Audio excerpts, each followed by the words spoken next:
பாடலில் என் அடிப்படை தேவைகள் என்ன, என் அன்னை அவற்றை எவ்வாறு பூர்த்தி செய்தால், என் அன்னை இல்லாது நான் எவ்வாறு வாடுகிறேன் என்பதனை இப்பாடலில் பதிவு செய்கிறார்.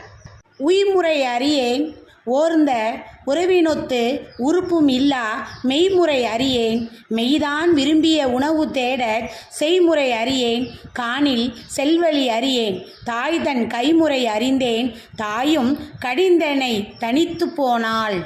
உய்முறை அறியேன். உய்தல் என்றால் வாழ்தல். உயிர் வாழும் முறை என்னவென்பதை நான் அறியேன். ஓர்ந்த உறவினொத்து உறுப்பும் இல்லா மெய்முறை அறியேன். ஓர்ந்த என்றால் நினைத்த. நினைத்த உறவின் ஒத்து நான் நினைத்து கண்ட உணர்வுகளோடு ஒத்து போய் உறுப்பும் இல்லா என்னுடைய உணர்வுகளோடு என் உறுப்புகள் ஒத்து போகவில்லை. நான் நடக்க நினைத்தால் என் கால்கள் பின்னுகின்றன. நான் தூங்க நினைத்தால் என் இமைகள் மூட மறுக்கின்றன. என்றவாறு என் உணர்வுகளோடு என் உறுப்புகள் ஒத்து போகாத இந்த உடலின் தன்மை எனக்கு தெரியவில்லை. மெய்தான் விரும்பிய உணவு தேட செய்முறை அறியேன். என் உடலுக்கு உணவு தேவைப்படுகிறது. ஆனால் அந்த உணவை தேடி கொண்டு வரக்கூடிய அந்த வழியை நான் அறியவில்லை. காணில் செல் வழி அறியேன். காணில் என்றால் காட்டில். காட்டில் செல்வதற்கான வழிகளை நான் அறிந்திருக்கவில்லை. இந்த இடத்துல ஒரு விஷயத்தை நம்ம கவனிக்கணும்.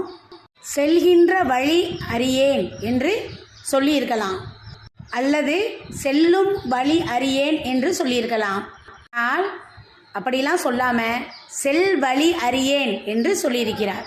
அதற்கு என்ன உட்பொருள் என்றால், சென்ற வழியும் எனக்கு தெரியாது, செல்லுகின்ற வழியும் எனக்கு தெரியாது, இல்லை செல்ல போகின்ற வழியும் எனக்கு தெரியாது. அதாவது 3 காலத்திலும் என்னை வழிநடத்தி சென்றவர், செல்கின்றவர், செல்ல வேண்டியவர் என்னுடைய தாயான எலிசபெத் அம்மையாரே. ஆனால் அவர் இறந்ததன் காரணமாக என்னுடைய பயணம், என்னுடைய வாழ்க்கை எப்படி செல்ல போகிறது என்று தெரியல என்பதனை இந்த பாட்டின் வழி பதிவு செய்திருக்கிறார்.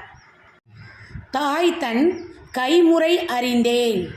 என் தாய் தன் கையால் காட்டி தந்த வழிமுறைகளை மட்டும் நான் அறிந்திருந்தேன். தாயும் கடிந்தனை தனித்து போனாள்.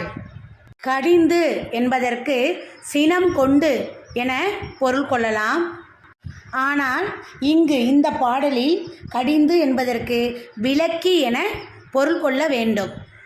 தாயும் கடிந்தனை தனித்து போனாள் என்றால், என் தாய் என்னை தவிக்க விட்டுவிட்டு, தனித்து விட்டுவிட்டு, விலக்கி விட்டுவிட்டு போய்விட்டாளே, ஐயோ என்கிறார். நான் உயிர் பிழைக்கும் வழி அறியவில்லை. நினைந்து கண்ட அறிவினுக்கு பொருந்தியவாறு என் உறுப்புகள் இயங்குதல் இல்லாத இந்த உடலின் தன்மையை அறியவில்லை. உடலுக்கு வேண்டிய உணவை தேடிக் கொண்டு வரும் வழி வகைகளை நான் அறியவில்லை. காட்டில் செல்வதற்கான வழிகளையும் நான் அறியவில்லை. என் தாய் தன் கையால் காட்டிய முறைகளை மட்டுமே நான் அறிந்திருந்தேன். என்னை தவிக்க விட்டுவிட்டு என் தாய் தான் மட்டும் தனியாக போய்விட்டாளே.